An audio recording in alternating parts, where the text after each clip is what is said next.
சாமி சரணமையப்பா. இன்றைக்கி பார்த்தீங்கன்னா பெருவழி பாதையில் இப்படி 1 மணி நேரத்துக்கு ஒருக்கா பிளாக் பண்ணி கூட்டத்தை கூட்டி திறந்து விட்டுட்ருக்காங்க. இப்படி கூட்டத்துக்கு அடைக்கிற போது பக்தர்களுக்கான எந்த விதமான அடிப்படை வசதியும் இல்லாமல் இப்படி ஆடு மாடு கூட்டம் போல் அடைச்சி நிப்பாட்டி வச்சுருக்காங்க.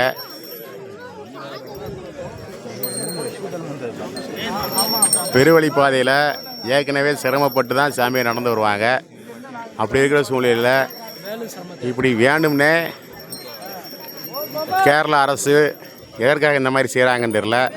பக்தர்கள் குடிநீர் உள்ளிட்ட அடிப்படை எந்த விதமான வசதியும் ஏற்படுத்தாமல் இந்த மாதிரி கூட்டங்களை அடைச்சி 1 மணி நேரத்துக்கு ஒருக்கா திறந்து விடுறதுனால என்ன சொல்ல வருது கேரளா அரசுன்னு தெரியல. கூட்டத்தை காட்டுவதற்காக செய்கிறாங்களான்னு தெரியல. கூட்டம் அந்த அளவுக்கு இல்லை.